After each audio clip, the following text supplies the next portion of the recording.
Hello, how are you doing? Tonight is tonight, and we're so glad to have you tuning in with us here on the couch with EAJ3. We are here with another episode, and we are so glad. Listen, I need you to do me a favor.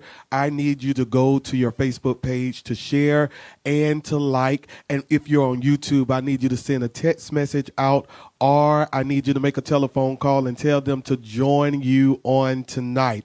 Listen, EAJ3 on the couch with EAJ3 is a time where we come together, we bring people in, not only to display their talent, but to talk about their personhood, to talk about their journey, to talk about how they are walking through life. You know, here at EAJ3, we do life together. And so we're so excited to have you tuning in on tonight. And again, I want you to do me one more favor, or do it again, rather. I need you to go on your Facebook page, share it. I need you to go to YouTube and tell somebody to join in on tonight. Listen, I am so excited, so excited to have our guest here on tonight.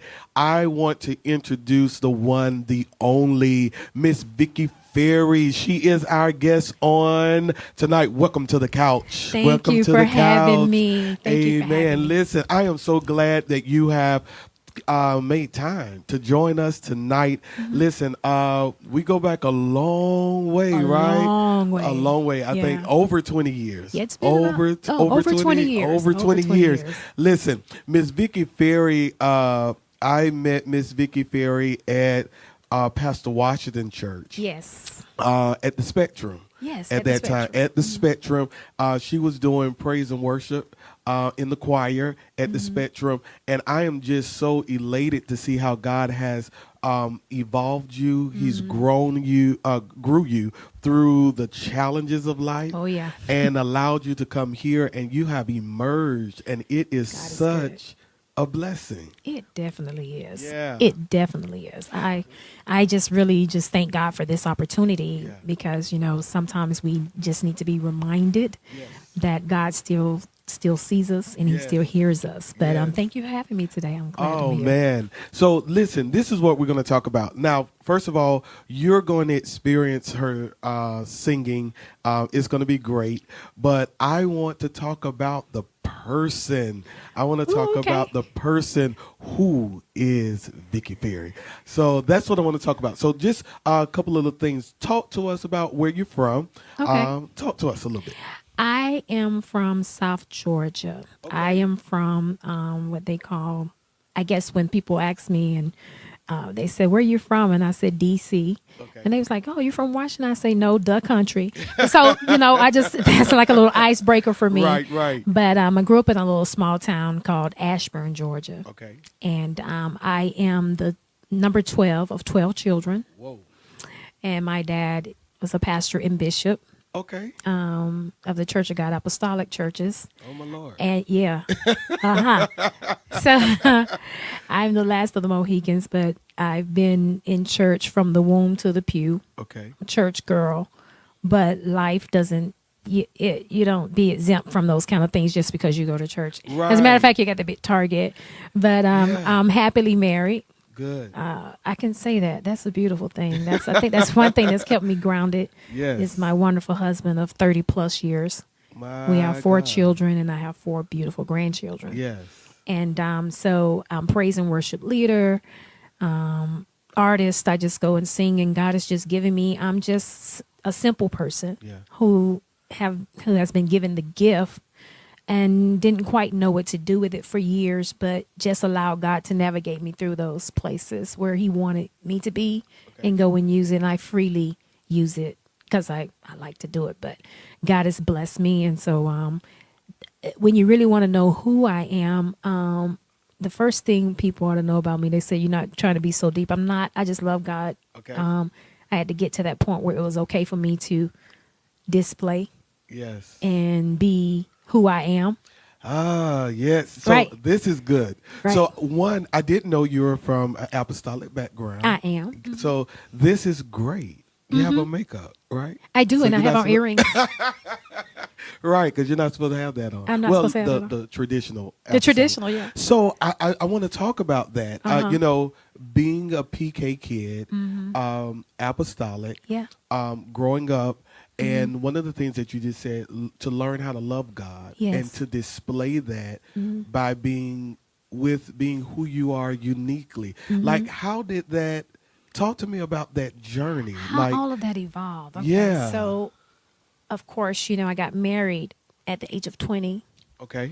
My husband and I both were reared in the apostolic church. Okay. So he went to the Navy. Okay. He retired from the Navy for 20 years, but we got to our first duty station, which was in San Diego. And that transition was hard for us because we come from Georgia to California. Whoa, yeah, But we yeah. found us an apostolic church there because my dad made sure that you go and find you an apostolic church. So we went to North Park Yes. Apostolic Church and had some of the same traditions and everything. But it got to the point where it's like when you're away from home and you start really deciding that you're going to have a relationship with God, knowing that you need him. Right. It's something about the word of God that comes to life when you really need it to. Yes. And so I'm the one that used to get in trouble a lot, not that I did a lot of bad things, but because we in the apostolic church, we didn't do much of anything but go to church. Yeah. Right. Tearing services, and since my dad was the All night bishop and prayer. overseer and the pastor, we did church. I think we only had Monday night that was free. Yeah. So we Yeah. did church all day on Saturdays, all kind of rehearsals. It was Yeah, just church right, all the time. right. So, but when I began to just really realize what the word was saying, and I would question things like, I don't think that's what it means. Right. And I got in trouble that way. Yes. I don't think that's what it means. And then my life took a path at the age of 15. And God told me I had to share this testimony because it might be somebody young that's listening, that's in the church. And how can you be the bishop and overseer's daughter and you're pregnant at 15? Wow. So yes, this is good. that took Yeah. years and years and years of just thinking that I had to do some of everything to let God forgive me, Yeah. And so it was like when I moved away from home and I had my son and my husband at the time, and we began to just say that we were not going to church anymore. Right. I mean, we made that declaration because we had been in church all our lives. Isn't that interesting? And he was the head deacon's son. So, Yeah. we were the first one to get there, the Yes. last one to leave. So we're just like really tired of just being there all the time. It was like, it just don't take all of this, Yeah. But we finally realized the call that was on our lives, and it was okay. Yeah. And so my husband kind of said, I think it's all right for you to put on a pair of pants if you want. And he was suggesting it, but I was like, no, I'm going to hell if I do. Right. So Right. it took a while for me to get in some slacks. Yeah. It took me a while, but I began to read the word of God for myself. Yeah. And so everything, it just evolved over the years. Yes. So I had to be okay with being who I was on the Yes. inside Yes. and Yes. just really learn how to love those who don't quite understand. Yes. Like when I go Yeah. home or something, they don't quite understand Yeah. the Vicki, but they know that it's me because Yes. I still have the same love in my heart. Yes. And so it took a while, but here I am. I think this is so good on so many levels. Mm-hmm. One, it talks to us to evolve as a person. Right. But more so, I think a part of our challenge is loving God while we're changing. Right. I think that is such a journey, and I think it's commendable to have a spouse that is loving you while you're changing and loving God at the same time. I think it's phenomenal. And so I think the journey is what I really want to dig into a little bit more, because with your ministry, with music, I think all of that is pushed out. Right. When you sing, when you minister, all of life comes out. comes out of you. You know what I'm saying? Yeah. Life comes out of you. So, you said you were pregnant at 15. At 15. So talk about what was going through your head like at 15 years old. Oh my God. Pastor's daughter, bishop's daughter, and you're here. What was happening in your head? Fear I'm just going to tell. Yes. I'm be straight with you. First of all, the first initial thing is fear. Yeah. Then you have to go through rejection. Yeah. And to be honest with you, it's just recently that God really healed me from a lot of places of rejection because I've experienced it so much in my lifetime because of what I do and who I am and what I stand for. Because I do stand on some principles that I won't bend on some things. Yeah. But that time in my life is funny because the day that I found out I was pregnant, I thought, when your mom come pick you up from school, you think you're going to go to the mall or something. Right. She said, no, something's not right with you. And I went and I had the test and I was like, oh God, what am I going to say to my dad? Right. Because that was the biggest thing. I'm a daddy's girl. And I was like, what am I going to do? I'm going to bring shame on the church. I'm going to bring shame on the family. And I went through all of that. Yeah. But the day that I found out, that night we started a youth revival at our church. And the speaker came in from Winston-Salem, North Carolina. And he came in early, checked into the hotel, and he called my mom and said, I need you to have Victoria. That's my government name. Government name. I want to have if you can have her at the church an hour early before service. God told me to tell her something. And so my mom didn't call my dad didn't even know at the time. So I got to the church early and he said, I hear the pitter patter of little feet. Wow. And he began to prophesy to me then and told me that this is not the end. But it's almost like I didn't hear those words until years later. Yeah. But it was scary. Yeah. It was a scary time. And you had to, back then, the mothers of the church were relentless. Yeah. They wanted to let you know that you had messed up. Right. So I kind of went through was being told that I won't ever have anybody to, marry me or you. I didn't feel worthy of it. But then you have my husband that's there and really had been there for me. We were friends. We've been knowing each other since we were 7 years old in the church. Wow. So he was always there and like, oh, it's going to be okay. We're going to get through it. He was just that type of person. Yeah. Always has been. But it was just going through that and going through all the transitions and feeling worthy to even take the platform. Yes, that's what I was going to talk to. Yes. Feeling worthy to say, what do I have to offer? Yes. But God said, I gave it to you. Yes. That didn't change my mind about you. Yes. So I started getting on major platforms and then people began to take notice of the oil because they don't know what it took. Right. If they only knew what it took. Right. And if I can tell them some of my stories, they'll be like, I really wished I wouldn't have treated her that way. Right. But it is what it is. It's our reality. It's so interesting how,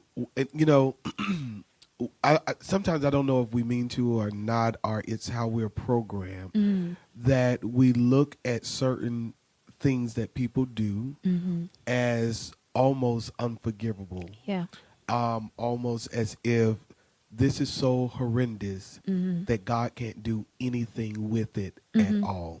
And I just want to pause right here and talk to someone who may feel like right now that you are in somewhere that's very hopeless.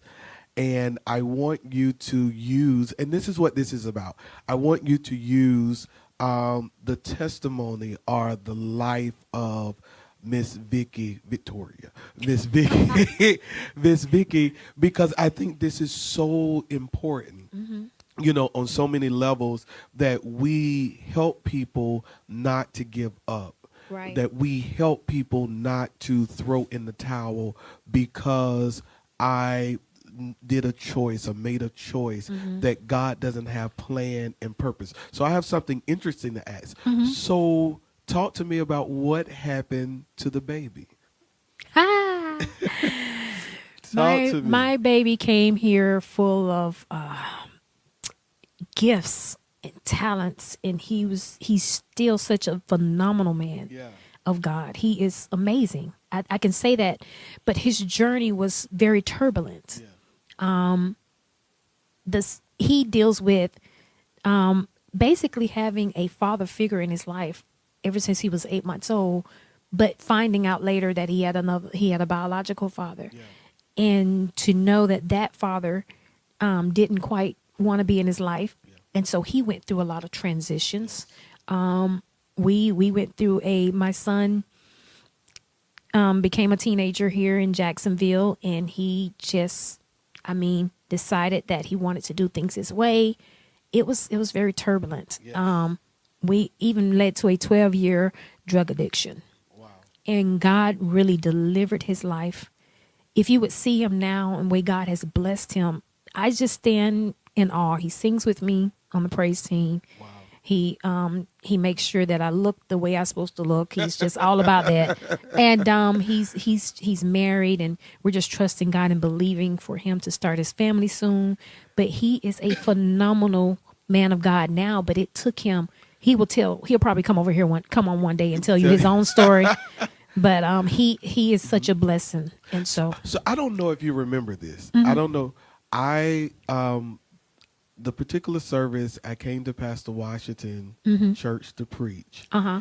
And at the end of towards the end of the service, I was praying, and your son came up and gave his life to the Lord. He did. And you took off running around the Oh church. yeah. Oh yeah. And then, but even after salvation, there's a journey. Yes. And I think, sometimes when believing God in that moment, trusting God in that moment. I remember I was like, I didn't even know that was Wow. that was you were his mom. But even how God planted the seed then for the journey. That's right. For the journey, and preserved it, and to see full circle what you're saying, how God is able to take all of what has transpired, and if you would have aborted the baby or anything, then the earth would not enjoy the gift of what we so thought. many gifts. You know what I'm saying? Oh man, he sings, he acts, he dances, he's got all of these gifts, and it's all wrapped up in this one package. And his dad and I really look at him and be like, who is this person? Yes. And I would see him at 3 and 4 years old. He's performing, he's doing things, and I was like, this child is different. Yes. And so, but it was prophesied on him on the day that I found out that I was pregnant from the pastor that was there to do the youth revival. Yeah. And I just think about that kind of stuff, and how we were told we're not going to be anything. So I was very determined to finish school. Right. I was determined to go to college. Yes. I was determined to do all of that because I felt like he needed a greater chance than anybody, because I felt I didn't want to be a statistic. Yes. And so I strived hard to be a good wife, to be a good mother to my 4 children. Yeah. So that's a testimony within itself. And now that I have adult children, we are in the transition of learning how to be the parents to adult children who quite don't do that you don't really know who they are. You sitting there going, did we raise them? Right. But we're believing God, because we look at Josh and we say, if he did it for Josh, he's going to do it for Whitney, Jayla, and Jalen. Yeah. So I'm just waiting on God to do the manifestation of what he does. Listen, I'm enjoying talking to Vicki Farrie. Listen, we're getting ready to have a moment here. She has a song that she's getting ready to perform for us and minister to us. And I want you to talk about the song real quick introduce it. Talk to us. The song is Jesus Help Me. And it's funny how we're talking about this one son that I had at 15. And I told you that he ran away from home when he was 16 going on 17. And I was out one night looking for him while his dad was at home, sound asleep. He said, if you want to be out there and be a man, he think he can make it, let him make it. But my mother's heart got up, and I'm driving around Jacksonville looking for my child. And I just pulled over in a parking lot. It was a church right in front of our subdivision. And so I pulled in that parking lot, and I just began to say, God, I need you. I need you to hold me. And I wrote that song right there in that parking lot, like at 2 or 3 o'clock in the morning. And that song has blessed so many people. I try to get away from performing it because I'm like, I feel like it's old. And, but God said, no, somebody needs to hear it. But he's been faithful. And so Jesus held me. So I know it was nobody but God that kept my mind through all of these situations. And every now and then I have to play it to myself to remind that it is his holy word that sustains me and restores my soul. All right, now take a listen. Miss Vicki Farrie, Jesus Help Me.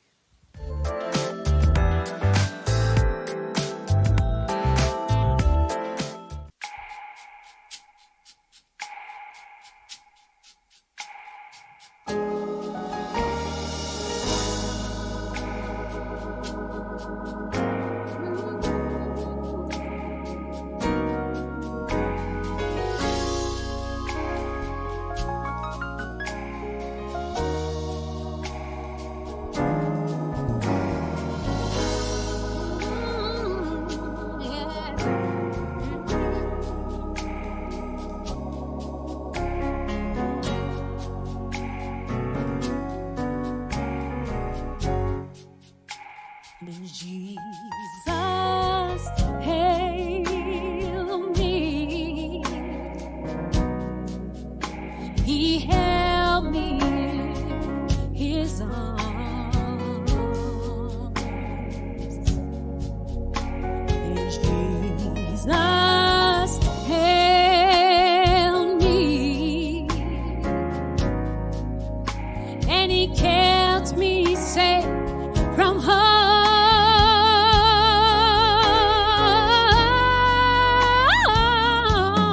In my darkest hour, you were there to dry every one of my tears and to show me that you care. Jesus, help me. He held me in his arms.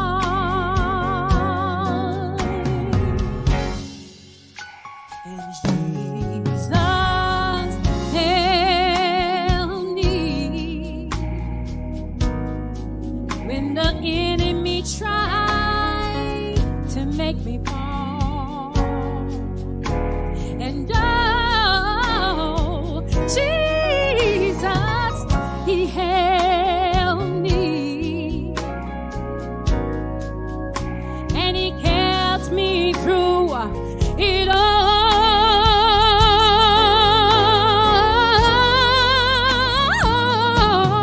When I was about to give up the fight and all my strength was gone, his strength was made perfect for me, and I was able to hold on. Jesus help me.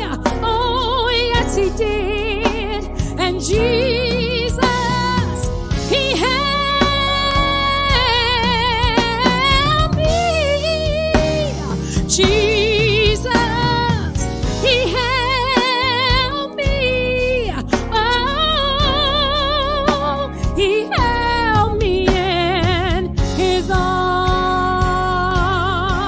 And oh, yes, and I'm so thankful. I'm so thankful that he cares for me. He cares for me. When all my strength was gone, when I was weak, his strength was made perfect for me. And oh, when the enemy came in like a flood, there to protect me and cover me in his blood. It was his holy word that sustained me. And his love, my weary soul. Jesus, help me. Jesus,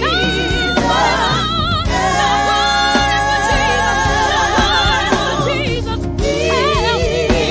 And Jesus, he held me.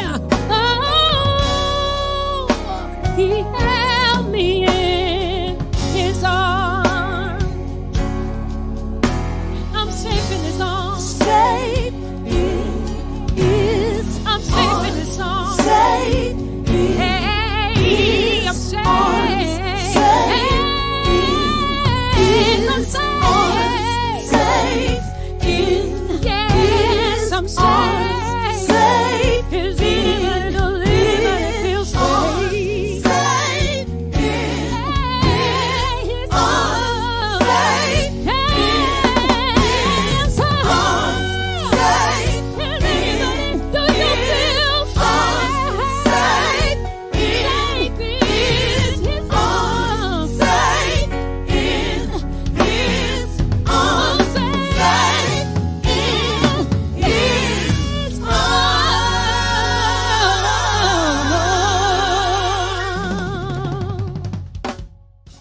Oh my God, I know you enjoyed it, Miss Vicki Farrie. Jesus help me. I mean, that was awesome. That was Thank you. awesome. Thank you for coming and ministering. Listen, she got one more. She got one more in her. She got one more in her, and it's non-apostolic. Let me just play it. I just play it. I'm just playing, but she has one more in her. I want you to stay with her to the end. We've been talking about your ministry, your life, the transitions. I want to just talk briefly a little bit about your music, Okay. your ministry. Okay. Let's talk about that. Let's talk Okay. about that. At what point did you decide to make this a career? It was in the end of 2004. Okay. And it was almost like it's a mandate because what people don't understand is I sung with my sisters because everyone in my family sings. And it's like my dad had his own choir with 12 kids, of course. Right. So we just started singing early. And I was comfortable with holding the sopranos down. I mean, you need a soprano, I'm it. I got the whole section. I like being in the background. And I had one sister that was a lead singer. She would lead most of the songs. And so I was comfortable there. But it took me a minute to get okay with being out in front. Yeah. And I didn't like being in front, but I knew that God was pushing me in that area. And then, so you really want me to do this? And I'm like, you sure it's me? And so I really just went ahead and just recorded in 2005. Wow. And it just took off from there. It was bigger than what I thought. Yeah. But God blessed it in a way. It was struggles in it now, don't get me wrong. Right, right. And so I just had to realize that along the way I've learned a lot. Yes. As I've evolved. Yeah. Yeah. How to deal with people, how to try to promote and how to have people on your team that are really there for you to be on your team. Right. So it's just been a big transition. So, one of the things that often brings challenges is making a new career path. And family, Yes. And being married. Yes. How have you been able to navigate making this change? How? Well, let me just narrow it down a little bit more. How did your husband help to assist as you were making this career path, this change? Right. Because I know it hits the dynamics of the family on many levels. Right. So talk to us a little bit about that. He was the one that pushed me the most. Wow. He pushed me the most. As I said, we've traveled all over the world. Well, my husband's in the Navy, so we moved like every 3 years. Yeah. And so he was like, you need to do this. And I'm like, no, I don't know what you're talking about. Yeah. And so opportunities came for me to sing background with, major groups and stuff that's in the industry. But I couldn't do that because I have these children at home. So I had to decide to raise my children. Yes. And then a lot of things I couldn't do because I am a military spouse and my husband's out and I'm having to be at home. Right. So he just felt like this is your time. Wow. You've held me down for 20 years. I've retired from the military. He said, but it's your time. And he's pushed me. He really pushes me though. And that's a good thing because he has to remind me that the gift doesn't belong to me. It belongs to others. And so he has been just a gem at that. So the transition with being at home and everything, it works. I think my kids kind of understand. So we work at it. Yeah. And even when I have to be away, when I used to have to be away, they were okay. And they didn't leave them too long because those are my kids. We were raised like that. You don't let everybody keep your children. So true. So I balanced it all. And even in ministry, it took a lot out of what I was doing, not just as the artist. Being a praise and worship leader at these churches is something else. Yeah. So the commitment is a whole different level. So I'm quite sure you understand. I do. I think this is important. There are a couple of takeaways as we're kind of winding down that I do, little nuggets that I want to share that I just gleaned from talking to you that I want to share with our audience. I think the first thing that I would say to anyone that I just gleaned from you is never let one mistake count your whole life out. And you never know what God will do with the mistake or what you call a mistake. As we are witnessing the full circle of what God has done at 15 to now, it just in one of your children. I know he's blessing the rest of your children. And then the other thing I think that is so important that you just talked about is making relationships work through transitions. Yes. I think sometimes, there may be a spouse or somebody who is contemplating doing some career changes, contemplating doing some things, and being able to support one another. I love how you said that while he was building his career with the Navy, you kind of held it down, and then he returned the favor. Yes. And I think that is a blessing. And I want to encourage every married couple that is there to return the favor to each other. Yes. You know, if one is holding down, you know, to delay gratification for one, and then to turn around and to sow that seed back into your spouse to make sure that both parties are able to reach the things that God has put on the inside of them. Listen, I want you to be encouraged. Miss Vicki Farrie, you have any last things that you really want to say? Oh man, you really said it. I think the call that's on my life bigger than anything is that my husband and I know that we're called to help couples and marriages. We've been called in this season just recently to really pour into marriages. I know that we've been married for 30 years, and I was like, God, why us? But then we feel that the covenant is so sacred to God. Yes. And so we are constantly praying for our marriage and that we be a light to those. And so when we go out, what you see is what you get. Is nothing. We don't believe in fake marriages, but we believe in telling God, thank you for allowing us to be those instruments that can speak life into different couples or whatever. Thank you for highlighting that. But I also want everyone to understand that God is really he's a master strategist. Yeah. And when he plans your life, and if we get out the way and let him do it, then we will see the manifestation. I am just now living and seeing who God really says I am, because I had to heal from different things, and I had to get over people. Yes. I couldn't be afraid of the people in their faces. I couldn't do that. And so now that I'm here, there's a new bolder me. There's a new reassured me. Yeah. And I love where I am, and I won't cower back, because God has really taken us through some turbulent times. Yes. And I'm just here to tell God thank you. Yeah. So listen, how can they get in contact with you? Ms. Vicki Farrie, how can they get in contact with you? Yes, they can. Yeah, I have a Facebook page. You can reach out to Vicki Farrie Ministries. And also, you know, I just really, all my social medias, Instagram, V Farrie, just reach out to me, hit me up in my DM. Yeah. Just make sure you talk to me, and I'm very approachable. Yes. So just reach out, and we'll make sure things get done. Oh man, I'm so glad that you took time out to be on the couch with EAJ3. I'm so excited. Honored. I have enjoyed you. Listen, we just talked about how you have to have a spouse or someone in your life that supports you, that helps you. Listen, Miss Vicki Farrie is getting ready to come with her quote unquote, I'm just playing, non-apostolic song. It's for you, honey. If you're watching, Ben.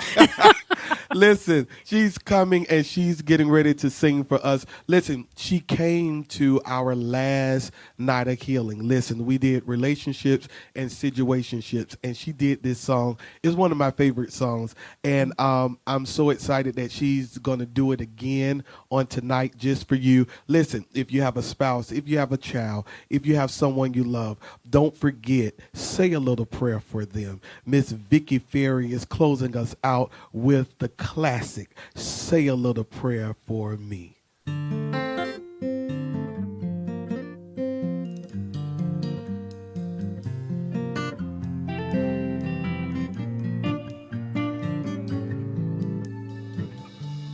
moment I wake up, before I put on my makeup, I say a little prayer for you. While combing my hair now and wondering what dress to wear now, I say a little prayer for you. Forever and ever, you stay in my heart, and I will love you forever and ever. We never will part. Oh, how I love you. Together, together, that's how it must be. To live without you would only mean heartbreak for me. I run for the busty, and while I run dusty, I say a little prayer for you. At work, I just take time, and all through my coffee break time, I say a little